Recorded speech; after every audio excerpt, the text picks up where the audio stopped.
long range test tayo itong DJI Neo. Subukan natin kung ilang kilometers yung kakayanin niya. Open na natin ang DJI goggles entry. Dito yung power switch nya, ito yung power button. Yan, power on na natin ang motion controller 3. Tapos sunod, yan ang DJI Neo. Ayan, take off na tayo.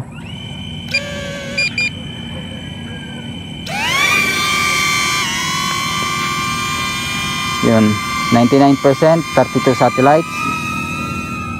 Umpisa na tayo ng long range.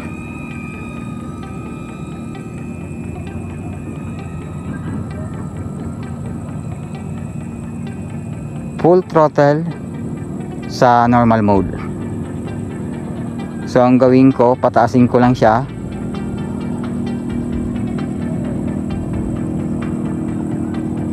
$10 meters, 11 meters, 12 meters, yun. Fix natin sa 20 meters yung altitude. Yun, 16, 17, 18, 19, 20. Yan, i-full throttle na natin. So ang recording time natin ngayon ay 1 minute. Tapos yung altitude natin ay 19. Kung makikita nyo sa left side sa baba, may letter H. Yan yung altitude natin, ayan, 20 meters. Naka normal mode tayo. Yung letter N sa left side, yan yung switch natin ngayon, naka normal mode tayo. Kasi magla-long range test tayo eh. So ganun lang ang diskarte sa pag long range ko nitong DJI Neo. I-on ko muna gamit yung unang battery. Ngayon pag connected na satellites, take off ko muna saglit. Tapos pag nag-fix na, ilalanding ko ulit. Tapos palit ako ng battery. Tapos dun ako mag long range test. Kasi ang sistema niyan, dun sa unang battery, halos 6% na yung bawas. 3 to 6% na yung bawas ng battery. Kaya pangit sa long range na bawas na yung percentage ng battery, di ba? Tapos ang ginawa ko sa pangalawang battery, kasi kumbaga fixed na yung GPS, yung satellite, marami na yung connected. Kaya ganun ang diskarte ko. Hindi sa unang lagay ko ng battery, doon ako mag long range test. Pangalawang battery ko na sinusubukan yung DJI Neo. Kasi ang DJI Neo mabagal mag-connect sa satellite. Kaya ang ginagawa ko ganun, ipinapafix ko muna yung connected na satellite sa unang battery pa lang. Tapos take off. Pag good na yung home point, ilalanding ko, papalitan ko ng panibagong battery. Tapos yun na talaga ang gagamitin ko pang long range. Ito napansin ko sa DJI Neo, ang bagal mag-connect sa satellite. Hindi siya katulad ng DJI Mini 3 ko, ang bilis lang. Tapos yung ibang drone ng DJI, ang DJI Neo mabagal eh. So taas natin ng konti kasi nawawala yung signal. Yung HD signal bumabawas eh, nagiging 2 bars. So ayan, naging 22 meters yung altitude. Yung range natin ay 1.1 kilometers. Yan. Yung distance makikita nyo, letter D sa baba sa left side, 1,180 meters. Tapos yung speed nya naman 21.3. Ayan, nag 21.4 kilometers per hour. Naka normal mode tayo. So lahat ng details na sinasabi ko, ayun, may ibon. Naku, sinundan yung ano natin ha, yung DJI Neo. Nagulat ako dun ha. Altitude natin ay 28 meters. Yun, taas natin ng konti kasi yung HD signal natin bumababa, nag 2 bars, color orange. Taas natin ng konti. So ang pagtaas ko ng DJI Neo, dahan-dahan lang, para yung speed konti lang yung nababawas. Tapos hindi masyadong ano sa battery. Ayun na yung ibon, napakadelikado ng ibon na to ha. medyo ilayo ko ng konti sa ano, sa tubig. Gawin ko 40 meters. Sinusundan kasi ng ano, ng ibon.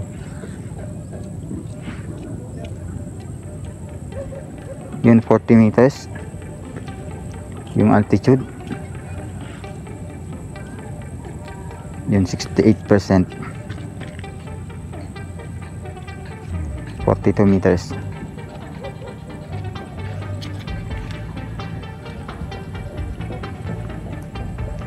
%67% yung battery at ang range natin ay 1.7 kilometers or 1,000, ayan, 1,820 meters yung distance. Yung mga details na sinasabi ko nandito sa baba. Yung sa left side, yung letter N naka normal mode, yung H yan yung altitude or height 43 meters, yung D, yung letter D, yung distance 1,950 meters. Sa taas naman yan 21.4, 21.3 kilometers per hour. Yan yung speed sa normal mode. Dito sa right side, ayun, nag 2 bars yung HD natin.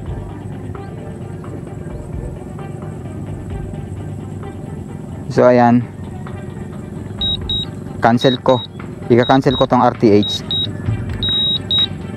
Ayan, isagad natin yung battery ng DJI Neo. Subukan natin kung hanggang saan.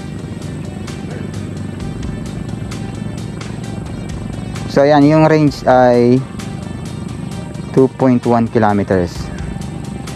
So dagdagan natin, sagad natin tingnan natin kung kakayanin.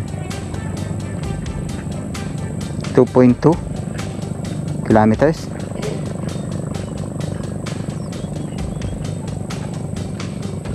So ayan, yung range natin ay 2,290 meters. 56, ayan, 55%. Try natin kung makakabalik yung DJI Neo.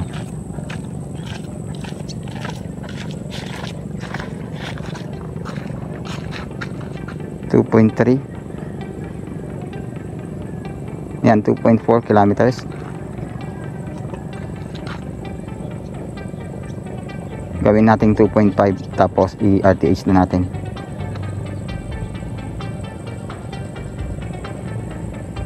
%52 yung battery.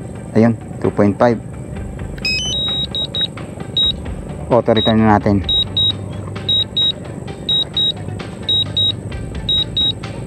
Yun, 51% yung battery.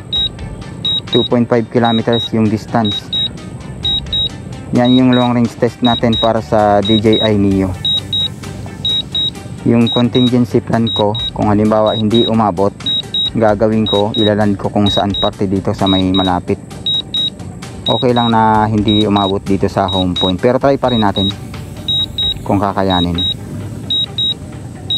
Tingnan natin kung ilang percent yung battery hanggang dito sa home point. 46%, yung distance niya ay 2.2 kilometers. So yan, hindi ko na ginagalaw yung throttle kasi naka ano na siya, naka RTH. Yung HD signal 2 bars nandyan sa right side sa baba, yung HD color orange. Tapos yung battery percentage ng drone ay 44%. Tapos yung battery percentage ng goggles dito sa right side 95%. Yung satellite na connected ay 32. Yung RC signal malakas, pero yung HD signal 3 bars. Yung altitude ay 50 meters dahil 50 meters yung setup ko sa RTH. Yung recording time natin ay 9 minutes. So tinatandaan ko yung recording time kasi pagdating sa editing, lalo na yung audio ay separated. Sa cellphone ko yung yung audio,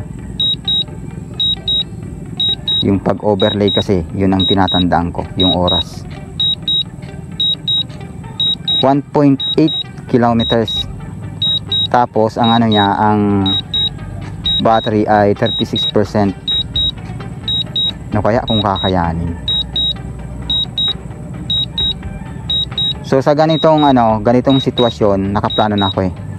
Kumbaga, yung DJI Neo, kung hindi umabot yung battery niya, gagawin ko, hahanap ako ng lugar kung saan siya pwede mag-land. Yung safe, okay lang kahit sa mapuno or dito sa may tabing dagat. Wag lang sa dagat kasi talagang ako delikado yan.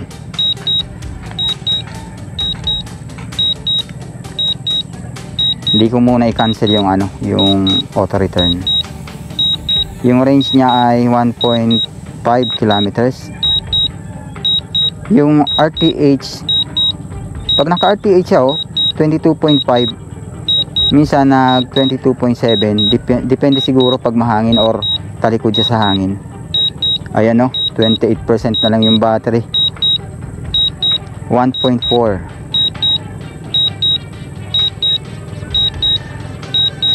Mabilis, ibig sabihin talikod siya sa hangin, kaya maganda yung niya, speed, mas mabilis pabalik.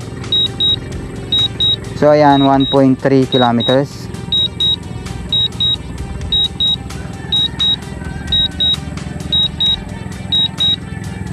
%, yung battery, ayan, nag 24% na. Yung recording time 11, yan, 11 minutes.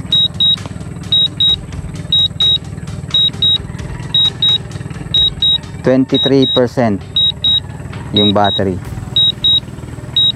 Meron na lang tayong 2 minutes and 30 seconds para maka return dito sa home point. Kasi ang bala ko dito, halimbawa kung hindi siya umabot sa home point, may nakita na akong landing spot para sa DJI Neo kung sakaling hindi na umabot yung battery.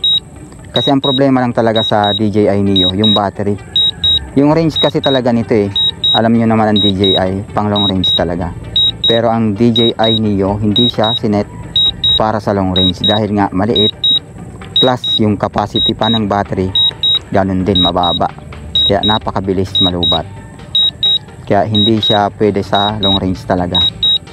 So sa ngayon, ang pinaka best record natin para sa DJI Neo dito sa pansarili nating video ay 2.5 kilometers. Ayan, 14% na lang yung battery. 14%. Nako, mababa na. Pero malapit lang naman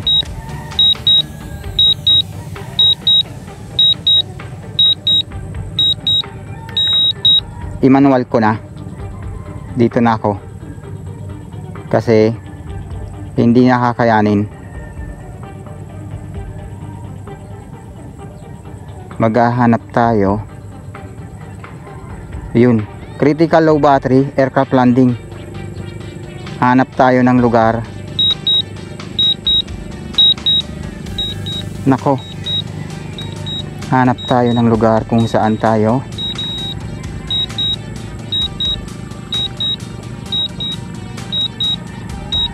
ayun, may 7% pa naman tayo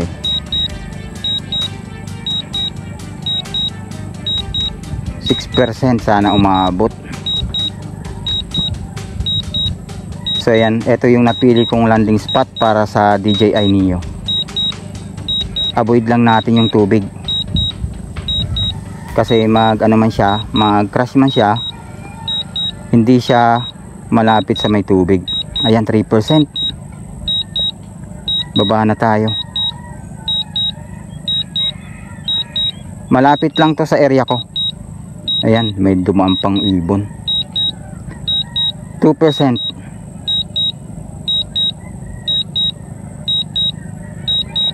Hanap tayo ng area. Ayun, 0% na.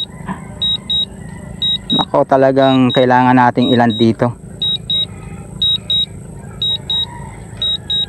Yan, may mga tao dito. Ayan yung mga bata.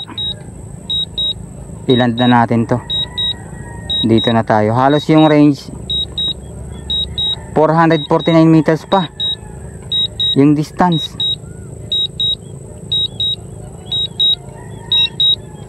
Ayan, yan natin. Yan yung mga bata. ilanding na natin dito. So yan talaga yung contingency plan ko. So yan yung plan B ko, ilaland ko na lang talaga pag hindi umabot. Ayan 0% oh, voltage too low, landing. Yun, landing na. Yun, puntahan na natin. Good, critical battery talaga. Okay,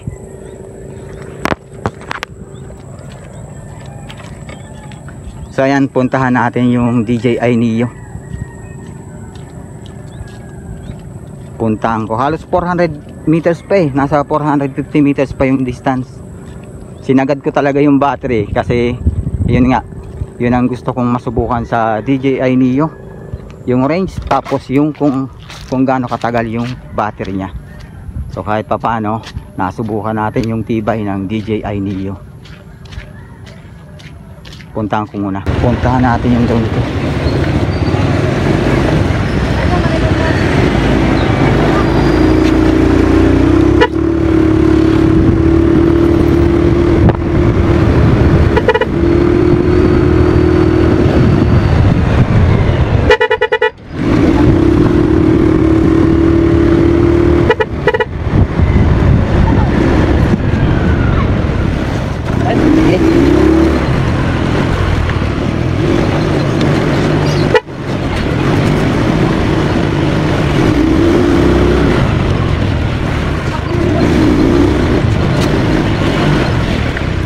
Bro, mali unahan.